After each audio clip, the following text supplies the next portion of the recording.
Olá, boa noite. O BNews 19 horas está no ar.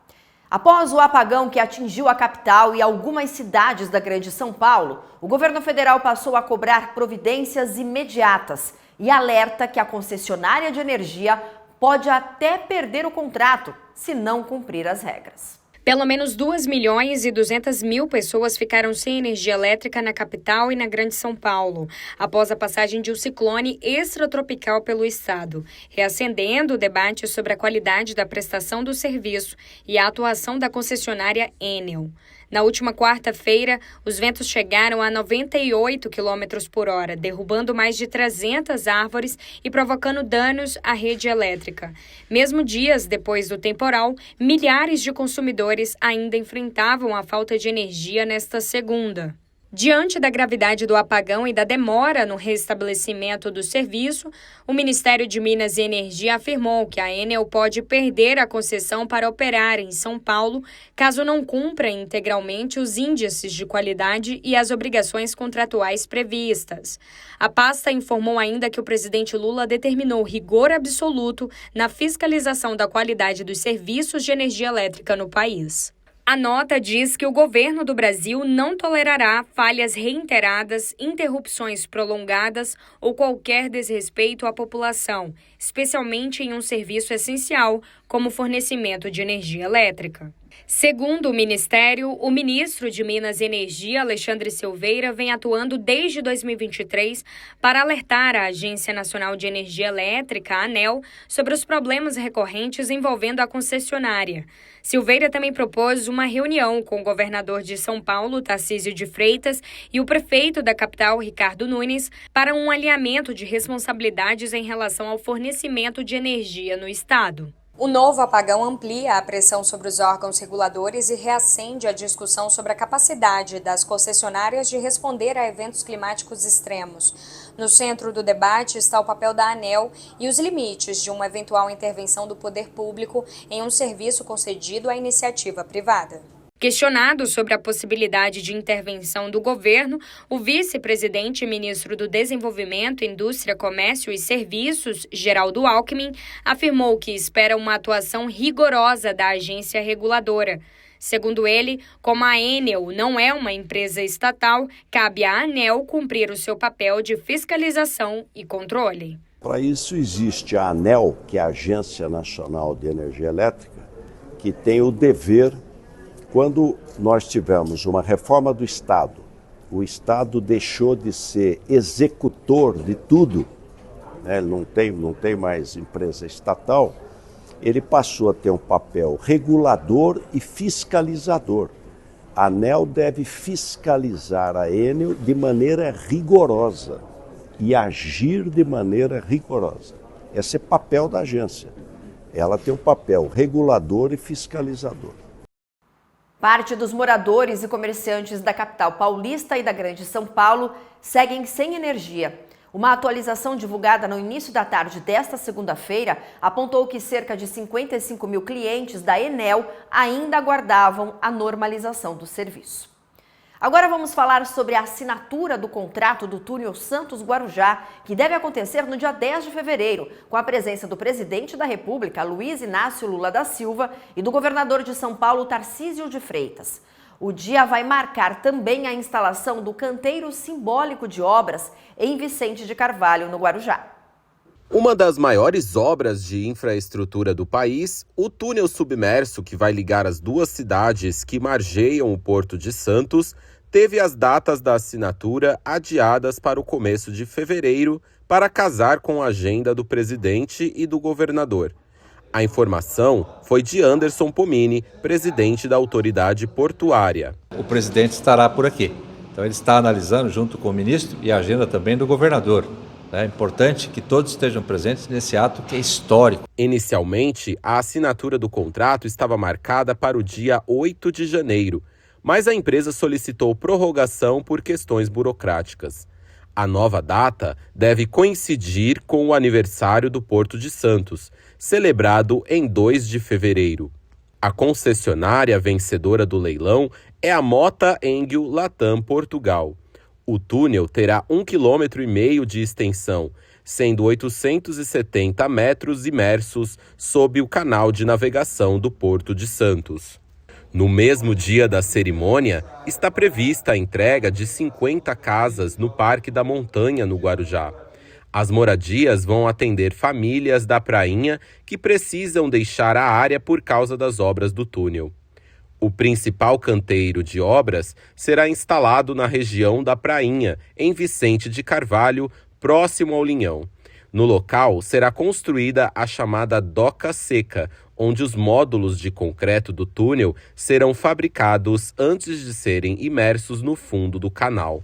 Que porto nós precisamos olhando 20 anos à frente? Então, fruto de um diálogo amplo com a comunidade local, nós elegemos quais são as obras mais importantes. Aprofundamento do canal, acessos, túnel Santos-Guarujá, tecnologia, e principalmente boa gestão.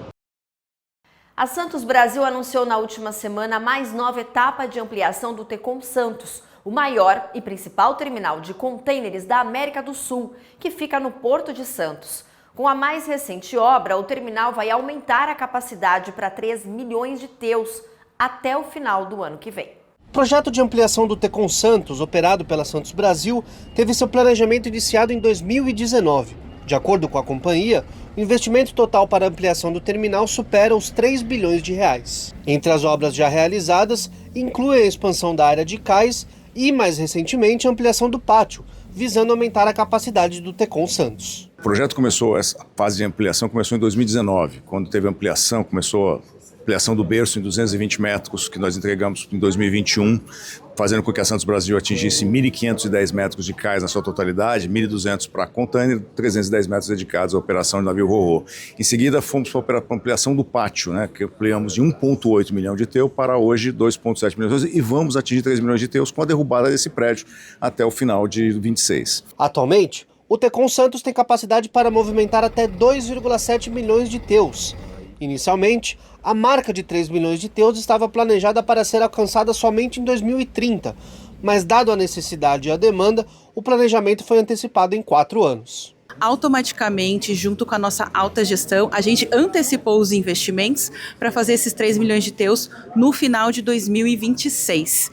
Então, baseado nesse fato, foi decidido a demolição desse prédio e a construção de um novo prédio num conceito totalmente diferente, baseado também nos nossos valores de ESG. O novo prédio administrativo da Santos Brasil será instalado próximo ao gate de entrada do Tecon Santos. Com 5 mil metros quadrados, a área receberá investimentos de 72 milhões de reais, com previsão de entrega para 2027. Essa área de hoje, 4 mil metros quadrados, passa a ter um novo formato num novo prédio de 5 mil metros quadrados, numa área externa, e aí, conforme eu comentei, essa é uma área que está no meio do nosso pátio, dado a todas as evoluções que a gente teve em desenvolvimento e aumento de capacidade. E ele é um prédio que ele possui um selo verde que a gente chama de LEED, que é Leadership Energy Environment Design, justamente dentro de uma proposta sustentável e também para poder atribuir maior qualidade no dia a dia dos nossos colaboradores. Entre as novidades previstas para os próximos anos é que o Tecon Santos terá condições de realizar 3 atracações de navios de 366 de forma simultânea. Um dos motivos pelos quais a marca de 3 milhões de TEUs será alcançada até o final do ano que vem. Em 2019, quando se pensou esse projeto de ampliação, se previu isso, qual o tamanho de navio que nós vamos ter nos próximos 20 anos. E o navio chamado padrão, navio tipo, era o 366 que se pensava. Hoje esses navios é o maior navio permitido de entrada no Porto de Santos. Então a Santos Brasil se preparou pensando nisso. Então os 3 berços nossos, eles estão preparados para receber simultaneamente 3 navios de 366 e ter, obviamente, os guindastes necessários para a operação, as equipes de trabalho necessárias para a operação, a retaguarda necessária para a operação. Então tudo isso foi construído, vem sendo construído desde 2019, sempre tentando antecipar a capacidade, a demanda. Para 2026, a Santos Brasil receberá nos primeiros dias de janeiro 2 novos portainers e 8 RTGs, que já estão a caminho do Brasil, vindos da China. As aquisições dos equipamentos envolveram investimentos de 300 milhões de reais e fazem parte do planejamento de modernização e transição energética da companhia. E junto com essa ampliação, não foi só área, cais, mas também vieram os equipamentos. Então, estão chegando, além dos 4 portâneos que chegaram desde 2020, mais os 8 RTGs elétricos e de operação remota, estão chegando no 10 de janeiro mais 2 portâneos, esses serão de operação remotas, e também mais 8 RTGs elétricos com esse mesmo nível de digitalização e de inovação. A Apex Brasil, agência brasileira de promoção de exportações e investimentos, inaugurou hoje uma sede própria em Brasília. O evento contou com a participação do presidente da República, Luiz Inácio Lula da Silva, do vice-presidente e ministro da Indústria, Comércio e Serviços, Geraldo Alckmin, entre outras autoridades do setor público e privado. O edifício batizado de Lotus 903 fica na área central da capital do Brasil. O órgão ocupava imóveis alugados para seu funcionamento desde a sua criação oficial em 2003. A cerimônia também celebrou a marca de 500 mercados abertos pelo Brasil entre 2023 e 2025, sendo a maior parte de produtos do agronegócio, como carnes, algodão, frutas e pescados. Os novos negócios já somam mais de 3 bilhões e 400 milhões de dólares em exportações no período. Vamos ouvir o presidente da Apex Brasil, Jorge Viana, que discursou durante o evento. Porque ninguém vende mais um país do que a diplomacia presidencial, por mais que a gente se esforce. O presidente fez 19 viagens. Nós estamos lançando um livro hoje, que está aqui, daqui a pouco nós vamos entregar, registrando cada uma delas. O vice-presidente Alckmin fez 5. Com esses empresários todos que eu estou falando. Então, é isso que fez crescer, presidente. E só não caíram as exportações do Brasil porque nós aumentamos o volume mesmo com queda de preço. É fato concreto. Agora, está exportando mais, está conquistando mais mercados, 500 mercados, e a inflação estando baixa, tendo primeiro o atendimento para o povo brasileiro comer, né? Ter acesso aos alimentos, é a glória, porque tinha uma máxima. Se o Brasil exportar, vai faltar para o brasileiro. Não tem nada a ver uma coisa com a outra. São complementos importantes para as cadeias produtivas. Vamos agora às notícias do portal bnews.com.br. Vou aqui para o telão e eu destaco uma da região norte sobre a manutenção de hidrovias que garantem serviços da Caixa Econômica Federal e do INSS à população ribeirinha. A manutenção das hidrovias amazônicas é realizada por meio de uma parceria entre o Ministério de Portos e Aeroportos e o Departamento Nacional de Infraestrutura de Transportes. O objetivo é garantir a navegabilidade e a segurança das embarcações na região. E as ações executadas incluem também dragagem preventiva, sinalização náutica, monitoramento hidrológico e também trabalhos que são fundamentais para assegurar a operação das agências barco da Caixa Econômica Federal e do INSS. Essas unidades fluviais são responsáveis por levar serviços importantes, bancários, previdenciários e sociais, a áreas que não têm acesso, é de difícil acesso, representando muitas vezes a única forma que a população local pode ter direito aos seus benefícios. Então essa é uma ação muito interessante aí para as populações ribeirinhas. E falando sobre aviação agora, mudando de assunto, a Azul Linhas Aéreas confirmou que o Tribunal dos Estados Unidos aprovou o plano de reorganização financeira da companhia. A decisão permite a redução de mais de 2,6 bilhões de dólares em dívidas e obrigações de leasing de aeronaves. O plano também prevê a captação de recursos por meio de uma nova oferta de direitos de subscrição de ações e investimentos de 200 milhões de dólares das companhias American Airlines e United Airlines. Com isso, cada uma das duas empresas americanas vai passar a deter individualmente 8,5% do novo capital da Azul após a saída do plano de recuperação. De acordo com documentos do processo, a companhia vai poder captar até 950 milhões de dólares em novos aportes de capital. A recuperação judicial teve início em maio em Nova York. A expectativa da Azul é concluir as transações previstas no plano e encerrar formalmente o processo no início de 2026. E o Ministério de Minas e Energia apresentou um estudo que projeta o crescimento do setor de gás natural no Brasil e destaca o combustível como estratégico para o desenvolvimento econômico do país.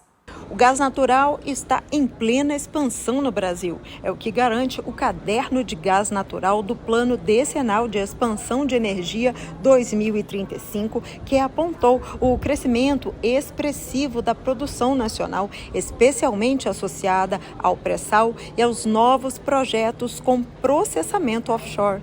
O estudo do Ministério de Minas e Energia e da empresa de pesquisa energética apontou que a produção líquida aumentará em 95% no período de 10 anos. A oferta potencial nacional na malha integrada promete avançar cerca de 85% entre 2025 e 2035, garantindo o balanço superavitário de gás natural no Brasil. O ministro de Minas e Energia reforçou que os números refletem o planejamento energético e as políticas desenvolvidas pelo governo federal para que o gás seja um dos grandes indutores de crescimento econômico nacional. Alexandre Silveira destacou ainda o caráter social da oferta do gás, seja por meio dos dutos ou de botijões. Cumpre o compromisso da ODS 7 da ONU e da OCDE, proteger as mulheres e as pessoas, as crianças, na questão da saúde pública. Pessoas que cozinham a lenha,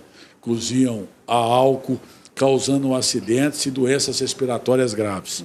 Então, esse programa, que serão 17 milhões de botijões de gás entregue às famílias, é uma fundamental para poder também fazer justiça social no país. A oferta nacional representa aproximadamente 70% da produção líquida, com forte concentração na região sudeste, onde se localizam os principais hubs de processamento. Segundo o Plano Decenal de Expansão de Energia, a demanda total de gás natural poderá crescer em média 6,2% ao ano, impulsionada principalmente pelo setor industrial, que responde por cerca de 65% da demanda não termoelétrica.